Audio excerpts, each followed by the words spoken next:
Pessoal, então vamos lá. Hoje então vamos trabalhar com os conceitos aí da cinética do complexo articular do ombro. A gente vai ver a cinemática e a cinética dos movimentos aí da articulação glenohumeral, da articulação escápulo-torácica.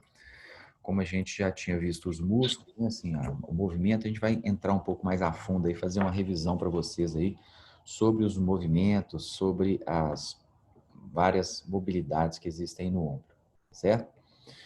Então, gente, o primeiro movimento que a gente vai analisar seria o movimento de flexão do ombro, tá?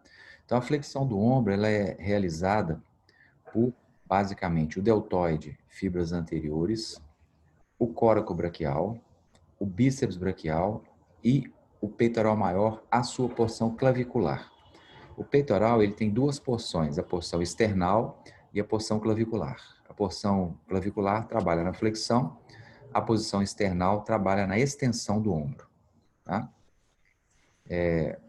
Esses movimentos, a gente pode observá-los aqui. Ó. Então, aqui nós temos um movimento especial que não é só uma flexão realizada no plano frontal. É um movimento que a gente chama de scapular. O que é scapular? É a movimentação da escápula no seu plano. Então, a gente chama de movimentação no plano escapular, que mais ou menos é uma combinação de uma flexão com um pouco de movimento de abdução. Então, seria o meio termo entre a flexão e a abdução. E aqui a gente vê alguns músculos daquele que a gente observou lá no movimento de flexão. Aqui temos o bíceps, as suas duas porções, a porção longa que insere no tubérculo supraglenoidal e a porção curta que insere no processo coracoide da escápula. Nós temos aqui, ficando verde, o deltoide, fibras anteriores, e nós temos aqui o coracobraquial passando aqui. Ó. Então, coracobraquial, porção curta do bíceps, porção longa do bíceps e deltoide, fibras anteriores. Esses, então, são os principais músculos responsáveis pela flexão do ombro. Tá? Deltoide, fibras anteriores, bíceps, coracobraquial, peitoral maior, porção clavicular. Tá? A extensão do ombro, por sua vez, ela vai ser feita pelas fibras posteriores do deltoide, pela porção longa do tríceps, pelo redondo maior, pelo redondo menor, espinhoso, grande dorsal e pelo peitoral maior, porção external. Então, todos esses músculos realizam, então, a nossa extensão.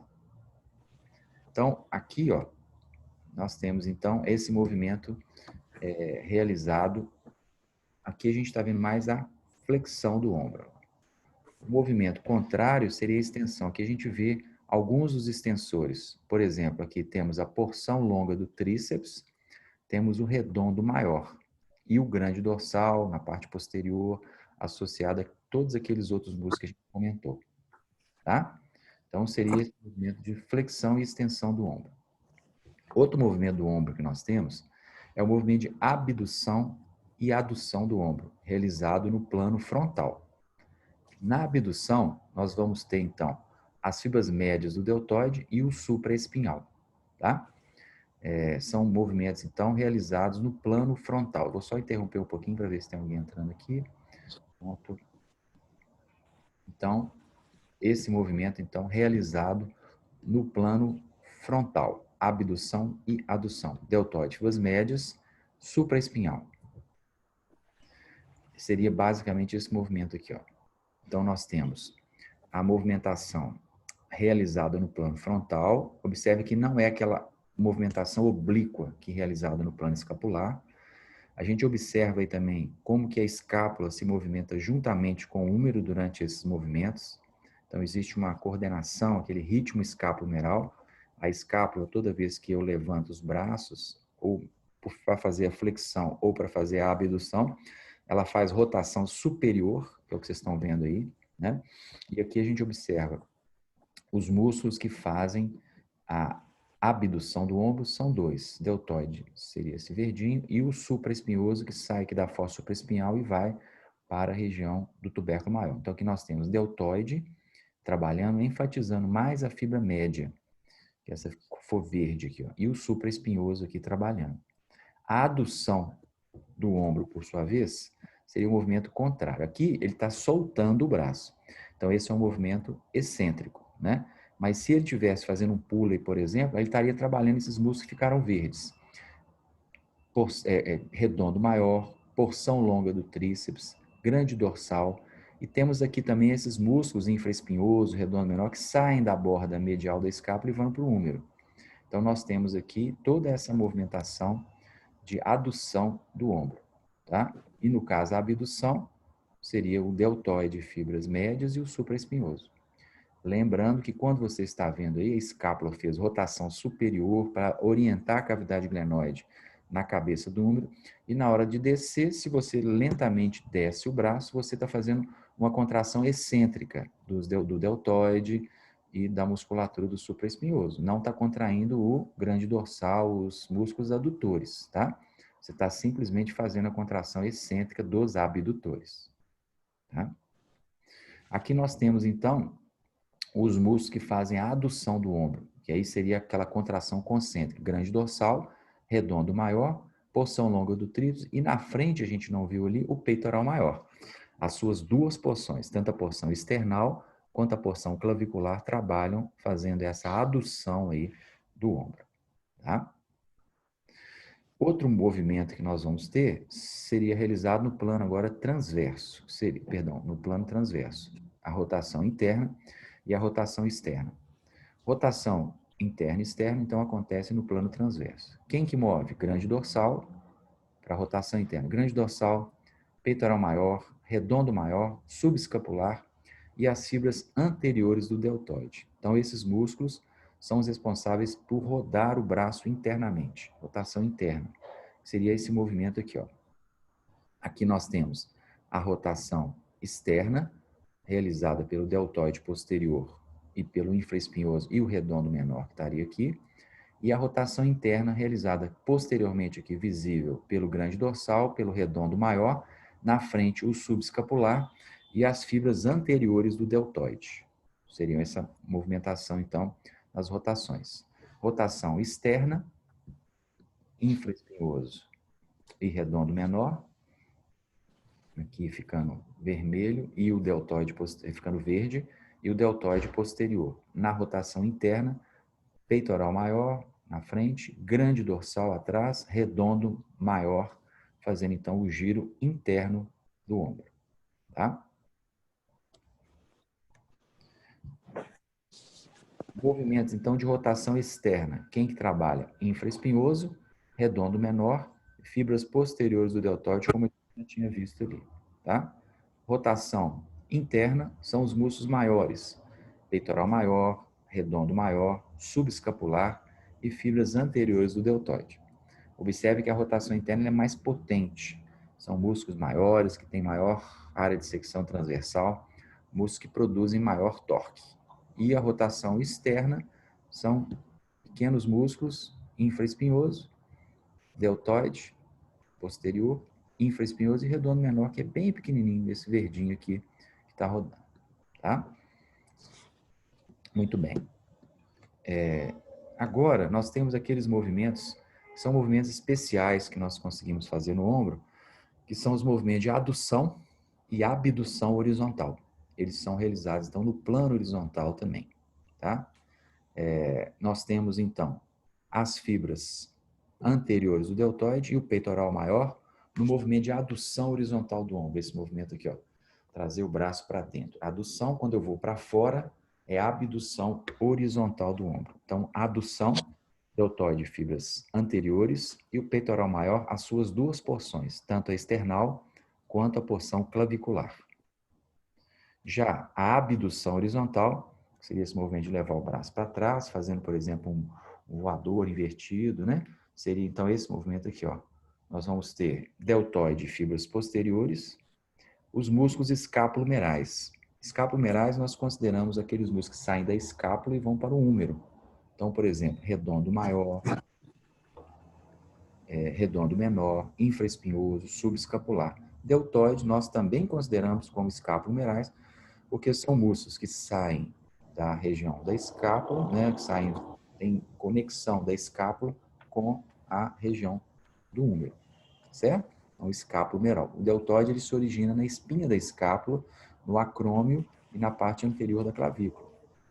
Então, ele é um músculo que tem uma possibilidade de ser chamado também de escapulomeral. Ele é responsável pela indução horizontal, tá? Então, esses movimentos, pessoal, seriam os movimentos aí que nós realmente temos no nosso húmero, né? Na nossa articulação gleno-humeral. Só que a gente sabe que não necessariamente os movimentos da glenohumeral, eles são movimentos isolados do movimento dos movimentos da escápula. Então, nós temos aí uma movimentação da escápula. Então, vamos ver um pouquinho sobre esses movimentos escapulares agora. Então, são movimentos que acontecem separadamente, mas muitas vezes, na escápula humeral, nós temos esses movimentos acontecendo conjuntamente, tá? Então, aqui, ó, nós vamos trabalhar com os movimentos da articulação escápulo-torácica, tá? Então, é a movimentação da escápula juntamente com o tórax, tá?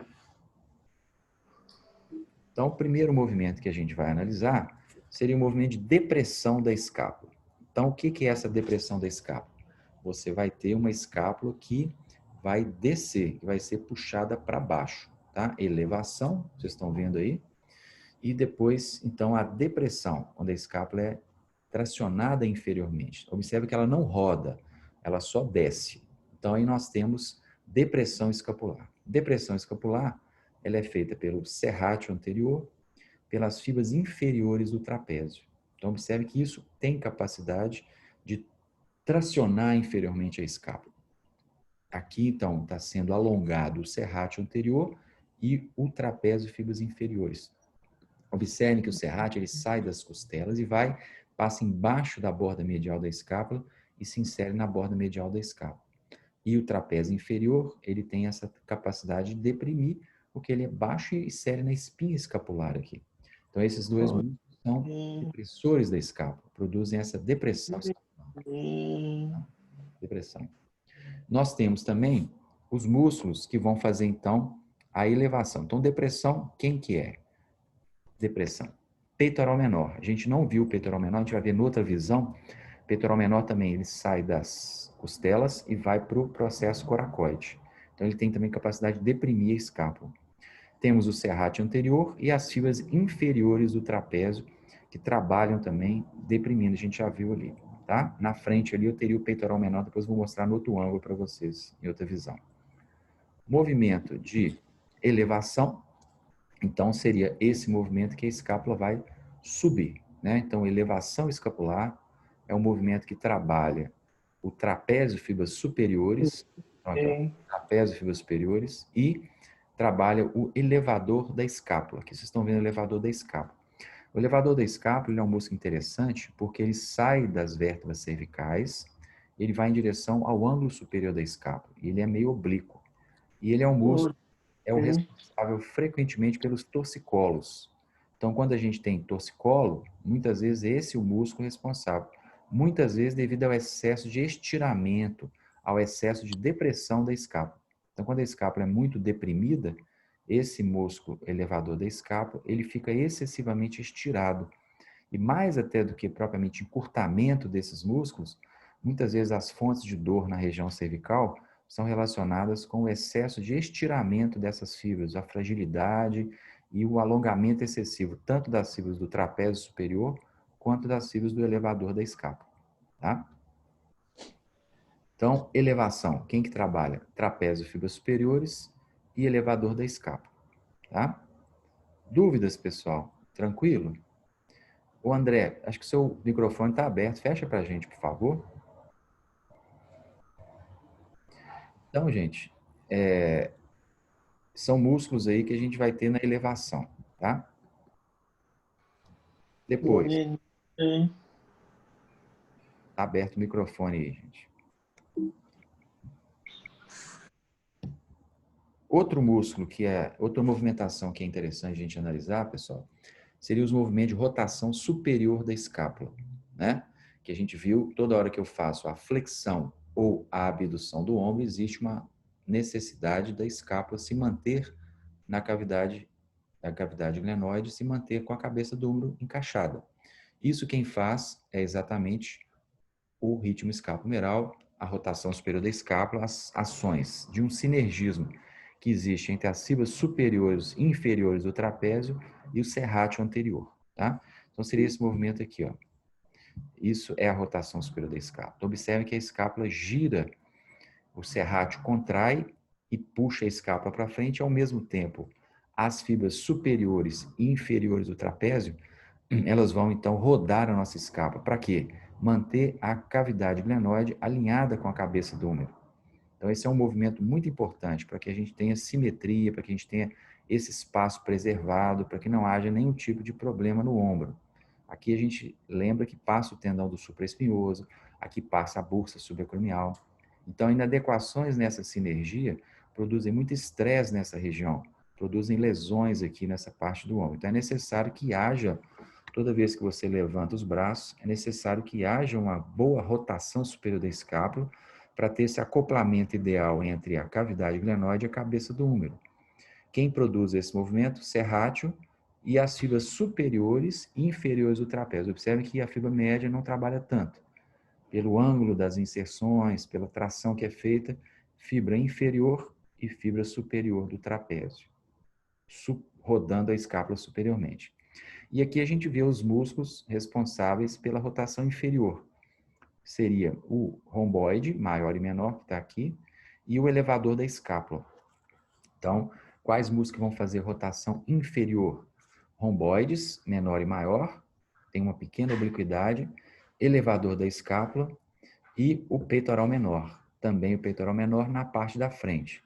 Depois eu mostro para vocês essa linha de tração do peitoral menor. Então, esses músculos, pessoal, romboide, elevador da escápula, peitoral menor, eles limitam a rotação superior da escápula. Então, eles são músculos que podem atrapalhar essa ação efetiva do romboide, perdão, do serrátil e do trapézio superior e inferior, gerando, então, uma dificuldade na rotação superior da escápula que vai gerar uma possibilidade de algum pinçamento ali das estruturas do tendão. Então, é importante que a gente tenha esse movimento livre, os romboides equilibrados em termos de rigidez com o serrátil anterior, com o trapézio. Então, isso é uma coisa que a gente vê comumente também. Às vezes, muita tensão de peitoral menor, muito encurtamento de peitoral menor, que muitas vezes leva àquela protusão do ombro, né? O ombro ter um indivíduo muito abduzido a escápula dele, e isso pode interferir com a capacidade rotacional da escápula e gerar, então, problemas de dores no pescoço ou mesmo dores no ombro, tá? Então, aqui, ó, nós temos essa ação dos músculos vista de frente. Ali, então, a rotação superior da escápula. A escápula girou, né? Observem como que a clavícula também se movimenta, observem como que a escápula gira e o húmero gira. E aqui nós temos o peitoral menor. O peitoral menor tem origem nas costelas e vai para o processo coracoide. Então, ele traciona, por isso que ele é depressor da escápula, ele deprime a escápula. E se ele deprime a escápula, ele pode também interferir nesse espaço aqui subacromial. Aqui nós estamos vendo também o elevador da escápula, para vocês observarem a inserção dele sobre as vértebras cervicais. Então, elevador da escápula e peitoral menor fazem rotação inferior da escápula. E lá atrás vocês estão vendo o trapézio serrátil fazendo o movimento de rotação superior. Então, aqui, esse vermelho, eu estou alongando o peitoral menor e o elevador da escápula, e na parte posterior eu estou contraindo o vermelho ali, contraindo o serrátil e o trapézio superior. Então, o elevador da escápula tem uma ação sobre o pescoço, enquanto que o peitoral menor tem ação sobre a escápula. O peitoral menor ele pode produzir uma certa abdução da escápula, não no húmero, porque ele não se insere no húmero, mas ele pode produzir uma depressão.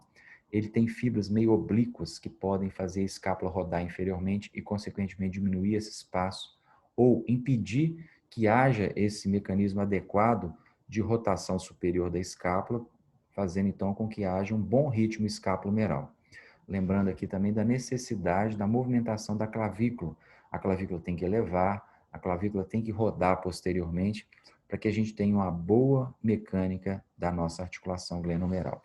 Problemas relacionados a essas ações vão sobrecarregar muito a estrutura do ombro, tanto essa articulação acromioclavicular, como propriamente o espaço subacromial, levando a problemas de dor, de sobrecargas mecânicas e alterações degenerativas precoces nessas articulações, tá? Rotação superior e inferior da escápula. Outro músculo, outro movimento que nós temos, que aí já é diferente da rotação superior e inferior, é o movimento de abdução. Então, a escápula vai abrir. Ela vai simplesmente deslizar retinha sobre o gradil costal sem rodar. E aí nós temos serrátil anterior, subescapular e infraespinhal como os principais músculos aí responsáveis. Então, o que seria a abdução escapular? Seria isso aqui, ó. Você então abre a escápula, ela simplesmente abre, sem que haja uma movimentação de rotação. Então, ela vai deslocar reta sobre o gradil costal. O principal músculo, então, responsável pela abdução, serrátil anterior. E o subescapular e o infraespinhal ajudam, não são os primordiais, porque pela angulação do serrátil, na borda medial, vocês podem observar que realmente a escápula vai ser puxada para frente. E os músculos, então, os subescapular e o infraespinhoso podem ajudar a esse tracionamento, principalmente se o braço estiver reto. Nesse caso aí, a ação primordial é do serrátil anterior. Lembrando que toda vez que eu faço a abdução da escápula, eu alongo os adutores da escápula, que são exatamente as fibras médias do trapézio e os nossos romboides maior e menor. Então, toda vez que a escápula está em abdução, eu tenho o serrátil mais encurtado, o trapézio e fibras médias e superiores mais alongado e também o romboide aqui mais alongado. Também essa é uma fonte frequente de problemas no pescoço, o excesso de abdução escapular devido a, muitas vezes, uma fragilidade no trapézio, uma dificuldade na ativação do romboide. Romboide e trapézio são músculos muito difíceis de serem ativados, que exigem muita capacidade de coordenação. É muito mais comum a gente ver pessoas com abdução, até devido à exigência de computador, de ficar sentado, que já levam a certa abdução, a flexão da torácica já vai levar a escápula a deslizar para frente. Toda vez que eu aumento a minha cifose torácica, eu vou tender a jogar a minha escápula para frente, eu vou então abduzir a minha escápula e, consequentemente, fragilizar aí a ação dos adutores, no caso, romboide, trapézio, fibras médias, tá? Então, movimento de abdução escapular acontecendo. Movimento de adução da escápula, então, a gente contrário daquele que a gente viu ali, romboides, trapézio, fibras médias e o elevador da escápula também tem uma capacidade de aduzir a escápula. Então, observe, toda vez que eu estou com a escápula abduzida, deprimida, o meu elevador da escápula está super estirado. E essa é uma fonte frequente aí de problemas de dores no pescoço, devido à alteração da postura do pescoço com a escápula. Outros problemas que acontecem no pescoço, na região da escápula, gente, são aqueles movimentos de ajuste que eu comentei com vocês, né? Um deles é o tilt anterior da escápula. Isso é o tilt anterior da escápula. Observe que a escápula fica pontuda, ela fica com a ponta na região inferior. Normalmente a escápula, ela é aderida ao gradil costal, ela é toda grudada nas costelas, ela é toda grudada nas costelas. E a escápula ela é reta, ela é desse jeito aqui, ó. Ela é reta, alinhada com as vértebras, com os processos espinhosos, e ela não tem essa ponta que vocês estão vendo aqui, ó. Essa ponta é o que a gente chama de tilt anterior da escápula, ou básculo anterior, ou inclinação anterior. Então, é um movimento que não é um movimento esperado da gente ter, é uma alteração postural. Então, o que nós temos? Encurtamentos ou aumentos da rigidez do peitoral menor, deltoide anterior, porção curta do bíceps e coraco braquial. São todos músculos que se inserem no processo coracoide. No caso, peitoral menor, bíceps, porção curta e coraco braquial. Então, eles vão tracionar a escápula para frente e não existe uma boa rigidez da musculatura posterior, como trapézio, romboides, aqueles músculos que vão grudar a escápula no gradil costal, serrátil anterior, né? Então, essas pessoas têm essa ponta da escápula, e isso pode aumentar à medida que ela se movimenta, que ela está estaticamente, você já observa que estaticamente, mesmo em posição de repouso, você já observa esse excesso de tilt anterior da escápula, esse tilt anterior da escápula, né? Então, no contrário, seria o tilt posterior da escápula. O tilt posterior da escápula acontece toda vez que você levanta o seu braço, fazendo a flexão ou a abdução, porque o gradil costal ele é redondo, então a escápula tem que girar um pouco para trás, assim, fazer esse movimento de encaixe com o gradil costal. e tem que ficar aderida ao gradil costal, grudada no gradil costal. Quem faz isso é o serrátil, o trapézio inferior e os romboides. Então, eles puxam a escápula, principalmente o trapézio inferior tem uma ação muito importante nesse tilt posterior, que ele vai tracionar as fibras e tracionar a espinha e fazer esse giro aí posterior da escápula. Pessoas que têm deficiência de serrátil, de trapézio, de romboides e têm o peitoral menor mais rígido, o bíceps mais rígido ou o coracobraquial mais rígido, vão tender a desenvolver isso que a gente chama de quê? Tilt anterior da escápula. O tilt posterior ele é fisiológico, ele nem aparece. Porque se você tem um equilíbrio, sua escápula vai ficar grudada no gradil costal, aderida ao gradil costal, certo? Então, eu chamo isso de tilt posterior da escápula. Tem também, gente, dois tipos de rotação. Rotação medial, rotação lateral da escápula. A rotação medial seria pessoas que têm escápula descolada do gradil costal. Aqui a gente vê uma pessoa com uma escápula em que a borda medial está descolada do gradil costal, principalmente essa. A gente normalmente não vê essa borda medial da escápula. E aqui tem também o tilt anterior. E observem que a escápula está meio torta. Essa parte superior está mais afastada das vértebras, essa parte inferior está mais próxima às vértebras. Então, isso eu falo que existe também aqui uma rotação inferior da escápula.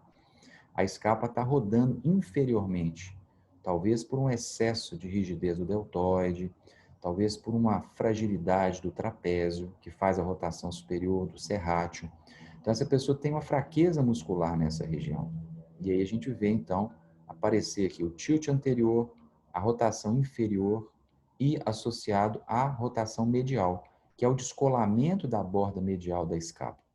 Quem faz esse movimento de rotação medial são os músculos que se inserem na escápula ali e vão para o úmero, infraespinhal e redondo menor, principalmente aqui, ó. Eles saem daqui e vão para o úmero. Então, se eles estão muito fortes, eles descolam a parte medial da escápula. E não tem ninguém aqui para grudar, não tem ninguém aqui para fixar essa escápula no gradil costal. Então, acontece muitas vezes esses desequilíbrios que podem ser estáticos, a pessoa quando está parada, ou podem ser dinâmicos, à medida que a pessoa faz uma movimentação com o ombro, e isso pode, então, gerar uma sobrecarga na musculatura, gerar uma sobrecarga na articulação glenohumeral, gerar uma sobrecarga na articulação escápulo-torácica e na acromioclavicular, e também naquele espaço subacromial, que vai ficar muitas vezes pinçado. Isso, com o passar do tempo, pode levar a alteração na estrutura biomecânica dos tendões e gerar uma tendinopatia, gerar algum tipo de bursite ou calcificação dos tendões do ombro, tá? A rotação lateral, ela é uma coisa que é natural, seria o contrário, você não vê nada quando tem a rotação lateral. Seria isso aqui, ó, né? É a escápula ficar grudando a sua parte medial na caixa torácica. Então, é fixação total da escápula, você não vê nada anômalo, você não vê nada pontudo. Está tudo fixado, a escápula está aderida, a borda medial dela grudou no gradil costal. E a rotação medial seria a borda medial soltar do gradil costal. Então, rotação externa, rotação interna. Toda vez que eu levanto o meu braço, além de você ter rotação superior da escápula, você tem também tilt posterior e você tem rotação externa. Isso tem que acontecer. Se não acontecer, isso pode interferir com a dinâmica do ritmo escapulohumeral. E muitas vezes gerar problemas para o ombro. A gente chama isso de discinesia ou discinese escapular. São alterações relacionadas a desequilíbrios musculares, de rigidez, ou mesmo, no caso mais patológico, de alterações nos nervos que inervam essa região. Pode ser o nervo acessório, que inerva o trapézio, ou então mesmo o nervo torácico longo, que inerva o serrátil anterior. Então, às vezes, cirurgias de cabeça e pescoço, que já tive pacientes, por exemplo, cirurgia de cabeça, pessoas que lesam o nervo. A pessoa tem um tumor no pescoço, lesa o nervo acessório, que inerva o trapézio. Então, a escápula da pessoa fica completamente alterada. Ou mesmo pequenas alterações, né, de rigidez, alterações de equilíbrio da musculatura, que vão aí alterando a rigidez e criando descompassos mecânicos ou mesmo incoordenações entre os movimentos da nossa escápula e do úmero e clavícula. A gente chamaria então de discinese escapular, tá? Então, rotação medial da escápula. Aqui, gente, seria, então, um conjunto de várias alterações dinâmicas ou estáticas, tilt anterior, rotação inferior, rotação medial da escápula. E esse menino ainda tem uma escoliose, que muitas vezes acelera esses processos. A escoliose pode ser o fator desencadeador também dessas alterações de equilíbrio da musculatura por mudar as alavancas de inserção das musculaturas do indivíduo. Então, a rotação lateral, serrátil, trapézio e romboides.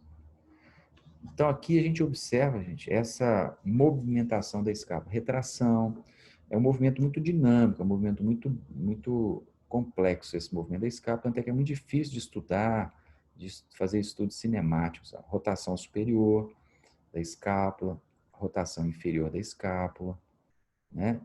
Rotação inferior de novo com depressão, tá? Então, aí tem vários movimentos que acontecem durante o dia, durante as atividades esportivas, você está sempre produzindo esses movimentos, que são movimentos sinérgicos. A gente não pensa em movimentar a escápula, a gente pensa em movimentar o húmero, mas, consequentemente, já existe ali, sinergicamente, o movimento dos músculos escapulohumerais para produzir, então, esse nosso ritmo escapulohumeral. E é um movimento triaxial, ele é bastante complexo, né? Tem movimentos envolvendo húmero, clavícula e escápula.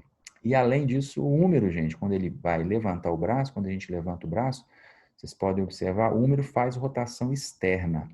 Então, você vai ter o ombro levanta, né? Faz aquela rotação superior da escápula, e o húmero faz um mecanismo de rotação externa. Ele roda externamente para poder fazer com que o tubérculo maior do húmero se dirija posteriormente, liberando o espaço subacromial, porque senão aquele tubérculo iria bater ali na escápula e agredir o tendão. Então, além de tudo isso que a gente viu ali, ainda existe a rotação superior da escápula associada à rotação externa do húmero. É um movimento, então, bastante complexo de sinergias. Os músculos muito importantes na geração de um processo que a gente chama de cooptação da cabeça do húmero são os músculos do manguito. Os músculos do manguito, muitas vezes, eles vão fazer o que a gente chama de cooptação. Então, toda vez que você levanta o braço, o deltoide, ele trabalha o ombro para cima, produzindo a elevação da cabeça do húmero, mas vai existir um movimento de deslizamento para baixo. Rola-se para cima o húmero pela ação do deltoide, mas desliza inferiormente o húmero pela ação do manguito rotador, que são os músculos do supraespinhoso, infraespinhoso, redondo menor e subescapular. Então, aqui a gente está vendo esse manguito atuando, né? Ele vai, então, deprimir a cabeça do húmero e produzir um movimento de rolamento, deslizamento inferior para manter o espaço subacromial íntegro e para impedir que haja excesso de elevação da cabeça do húmero, que poderia pinçar aqui, diminuir esse espaço aqui. Além disso, o infraespinhoso redondo menor, eles também produzem o movimento de rotação externa do ombro, que é necessário para que você possa, então, completar suas amplitudes de abdução. Assim mesmo também com a movimentação de rotação superior da sua escápula. Tá? Isso, então, é a ação aí do nosso manguito rotador, muito importante para diminuir a possibilidade da pessoa ter algum tipo de irritação desse espaço, que é delimitado pelo ligamento coracoacromial, pelo tendão do supraespinhoso, pela bursa subacromial que fica aqui, gerando, então, muitas vezes lesões nessa região específica aí do ombro. Tá? Muito bem, pessoal. Então, a Luana chegou atrasada aqui. Pois não.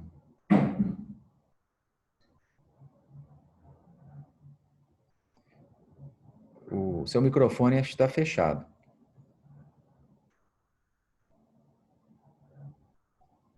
Ainda continua, não estou te ouvindo. Agora está ouvindo? Agora Sem eu tô. ouvir. Agora eu estou. Estou tendo um monte de problema com aqui, eu vou ter que dar um jeito nisso depois. Beleza. Por exemplo, se a gente estiver pensando em alguém com uma rotação interna excessiva do ombro, a protusão de ombro e a fraqueza dos intraescapulares e tudo, seria interessante, no primeiro momento, não passar para ela uma rotação de ombros, pensando em fortalecer ali o subescapular e fazer primeiro um alongamento desse subescapular e fortalecimento. Eu acho que eu estou muito confuso para a construção do raciocínio, mas, por exemplo, que eu estou pensando o seguinte: se o cara tem uma rotação interna excessiva ali do húmero, o grande dorsal vai estar muito tensionado. Uhum. Dorsal, peitoral maior.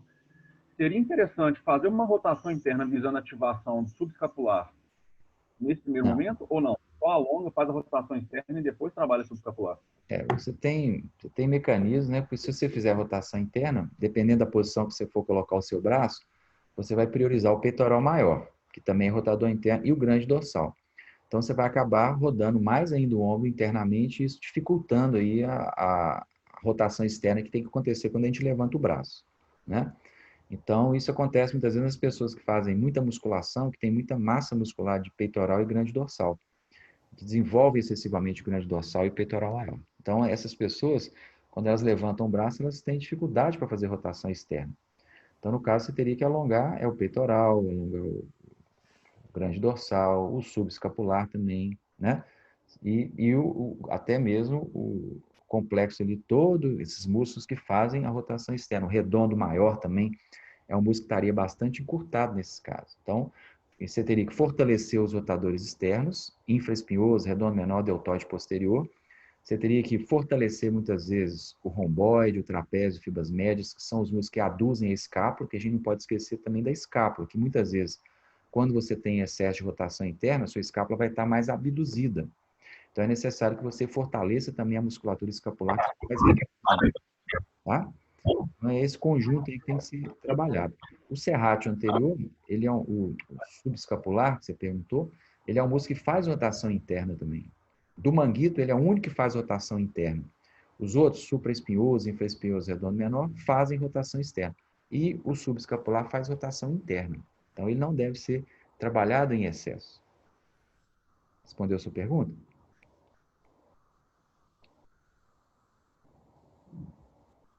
Seu som está ruim. Tá dando para ouvir agora? Agora dá. Em outras palavras, se eu tiver. Então, assim, primeiro respondeu, muito obrigado. Mas, em outras palavras, se eu tiver um movimento que está sobreposto ali, por exemplo, a rotação interna, que vai ser responsável pelo escapular, grande dorsal e peitoral maior, é bem possível que os três ali estejam tracionados, né? Estejam hiperativados, digamos assim, é a palavra certa? Sim, hiperativaso. No caso de um ombro com rotação interna, né? Se o cara Isso. tem um ombro com rotação interna, esses músculos vão estar mais rígidos. Isso pode até, o cara já fica com o ombro com o olecno todo para fora. Se o olecno está para fora, seu ombro está rodado internamente. Tem gente que é assim, né? Rodado internamente. Então, nesses casos, você tem que fortalecer os rotadores externos, alongar bastante esses rotadores internos e trabalhar na escápula, porque a rotação interna já leva a uma abdução da escápula. Às vezes o peitoral menor também está envolvido, entendeu? Então, isso aí, essa parte assim, mais postural, essas coisas todas, a gente vai ver isso na Cinesiologia 2, né? Que eu tenho aquela matéria optativa, que a gente entra bastante em detalhe aí. E aqui eu quero mais que vocês entendam o movimento natural, quero que vocês saibam partir do início do que é o normal, de quais são os músculos, ter tudo na cabeça, para depois a gente entender um pouco das chamadas disfunções aí do movimento, né? Das alterações nesses ritmos. Eu quero primeiro que você saiba o que é o normal, para depois a gente saber o que são os problemas. Tá bom? A gente vai ver isso Obrigado. mais tarde. Vai ver isso mais com mais detalhe. Principalmente na Cinesiologia 2. Tá bom? Obrigado. Pessoal, dúvidas aí? Alguma coisa mais que alguém queira comentar? Então, observem bem esses músculos, observem bem esses movimentos. Professor, Oi, você me ouve? ouço. Eu queria fazer uma pergunta em relação ao movimento de rotação inferior da escápula. Eu Quem queria tá... saber se esse movimento, Libera sua Henrico, câmera aí. Se puder, libera sua câmera aí, para eu te ver, que é bom. ela, Tá para mim, gravado? ela tá ativa aqui. Deixa eu ver. Deixa Tá eu ver. aparecendo aí? Acho que não.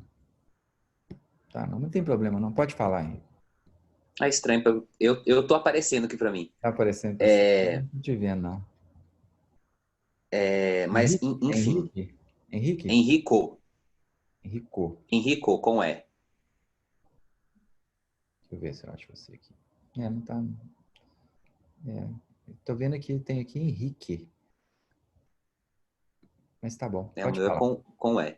Tá legal, pode falar. Sim, em relação à rotação inferior da escápula, se esse movimento ele tem a capacidade de ir além da posição neutra da escápula, se ele pode rodar mais, ou se isso é uma disfunção.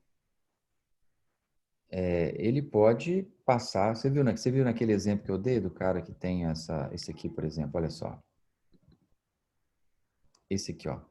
Ele tá aqui, ó, né? Normalmente a escápula fica Uhum. reta, né? Aqui ele está Sim, virando, então ele fez rotação inferior. Se você chama aí de passado neutro, é isso aí, né? Eu sei que é passado neutro. sim, isso. Pode, Isso. exatamente. Você está vendo aí, ó. Ele pode passar do neutro. Geralmente isso acontece nos casos em que a pessoa não tem uma boa força dos rotadores superiores, que ela vai aí estirar o trapézio. O trapézio, imagina que ele está super alongado aqui, né? Então, a Uhum. pessoa, quando tem uma fraqueza muito grande do trapézio superior, do trapézio inferior, do serrátil, e ela vai descer um peso muito grande, por exemplo, fazendo um exercício para o ombro, a parte anterior dela, o deltoide anterior, o coraco braquial, o bíceps, todos eles puxam a escápula para frente. Se não tiver um suporte posterior do trapézio, a escápula vai fazer isso aqui. Ó. Uhum. A gente consideraria como um erro, né? E isso muitas vezes vai Sim, estirando aqui o trapézio e a pessoa então começa a sentir dor. É aquela pessoa que começa a fazer uma abdução do ombro com halter, por exemplo, e começa a ter dor no pescoço. Entendeu? Então, aí é um entendi, processo sim. que a gente poderia dizer que é uma disfunção, que não é uma coisa legal. Essa pessoa tem uma fragilidade no trapézio, o trapézio dela não é legal. Isso é muito comum, né, gente? Por causa. Se você está sentado, ainda mais na pandemia, ficar sentado 10, 12 horas por dia, você fica assim, ó, né? Com o ombro todo assim, ó, todo para frente com o romboide e com a rotação interna. Então, você imagina lá atrás, como é que está o seu trapézio? Completamente alongado, né? E aí Uhum. vai na hora que você estiver fazendo isso e a parte anterior mais encurtada. Então, isso vai repercutir na biomecânica do ombro, isso vai repercutir nesse equilíbrio dessa musculatura e com o tempo vai criando postura, vai dando dor, vai dando um monte de problema. Então tá, Beleza? joia. Muito obrigado. Tá, Beleza. tá certinho. Pena que eu não te vi aqui. É. Mais alguma dúvida, pessoal? Tranquilo? Professor, Pois não. professor, Oi, tô tá me ouvindo. escutando? Quem que é? É, Davi, Davi. Fala, Davi. isso.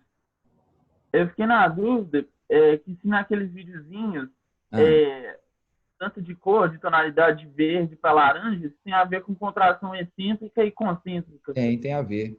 Geralmente você tem uma cor que quando está predominando, né? E na volta é o movimento, não é excêntrico, porque, ó, vamos ver aqui, ó, vamos pegar um exemplo aqui, ó, de um bonequinho daquele aqui, ó. Se você pegar aqui, por exemplo, ó, a abdução da escápula, né? Aqui, ó. Então, aqui, ó, você abduziu a escápula, fiz a abdução. Então, é concêntrica do serrátil, mas não é excêntrica do romboide do trapézio, não. Entendeu? Aqui está mostrando simplesmente que está alongando, né? Porque não tem contração excêntrica aqui, tá certo? Então aqui você está vendo a concêntrica ficando vermelho.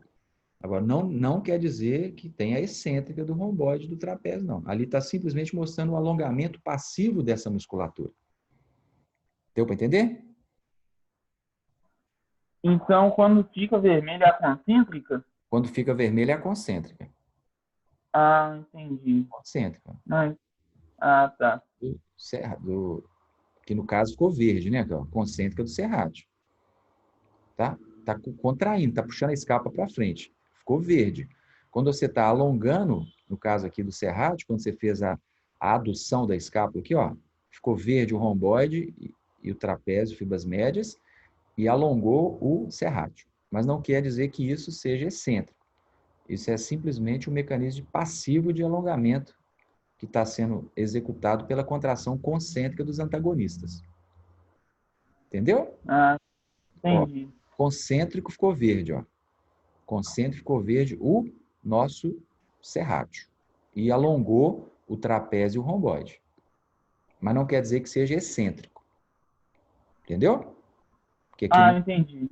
aqui não tem contração excêntrica, que simplesmente o músculo está sendo puxado pelo outro. Então, seria um alongamento e não uma contração excêntrica. Não está sendo gerado tensão.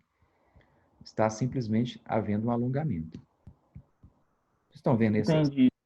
Você está vendo aí o bonequinho? Acho que eu não compartilhei a tela, não. Peraí. Só um pouquinho. Vocês estavam vendo aí esse bonequinho, não? Não, na sua tela não. Ah, então é isso. Então vou compartilhar aqui agora. Peraí. Agora tá dando, né? Uhum. Ó, curtei o serrátil anterior, fiz contração, ficou verde. Alonguei o trapézio romboide. Não quer dizer que eu fiz contração excêntrica. Para ter contração excêntrica tem que ter geração de força, né? De frenagem. Aqui não está tendo frenagem nenhuma. A sua escápula está sendo puxada para frente pelo serrátil, que está encurtando, que está contraindo concentricamente. E o romboide, ele está passivamente, juntamente com o trapézio fibras médias, está sendo alongado. Aí não é contração excêntrica. Beleza? Beleza. Joia. Obrigado, viu, pessoal? Valeu. Tranquilo, pessoal? Muito bem. Então, o que nós vamos fazer agora? Eu vou pedir a vocês que façam novamente aquela análise que a gente fez dos movimentos do ombro, mas eu vou dar aula semana que vem de cotovelo e punho para fechar o membro superior. E aí vocês vão fazer a análise colocando os nomes dos músculos daqueles movimentos, dos exercícios que eu passei para vocês, tá? Mas, por enquanto, só mesmo rever a anatomia, ver de novo essa aula, para vocês poderem rever aí os músculos, pegar um atlas, entender muito bem essa disposição, essa biomecânica do ombro aí, que na aula que vem a gente vai ver o cotovelo e aí a gente vai depois fazer uma análise colocando o nome agora dos músculos que estão proporcionando os vários movimentos aí para o nosso ombro. Deu para entender, pessoal? Ótimo. Muito bem. Então é isso. Dúvidas? Algum questionamento? Beleza, então. Pessoal, quem tiver interesse também, depois eu vou postar aqui vou botar aqui no nosso Zap. Eu vou dar um curso junto com o Instituto Mineiro de Personal Trainer sobre lesões no ombro aí, sobre exercícios domiciliares, que a gente está vendo muitas pessoas fazendo exercício em casa hoje, né, por causa de pandemia, e muitas vezes lesões acontecendo no ombro. Então, depois eu vou postar e vai ser um curso online sobre prevenção de lesões no ombro com exercícios em casa. Quem tiver interesse, tá? Depois eu vou botar no Facebook e vou botar aqui no nosso WhatsApp. Combinado?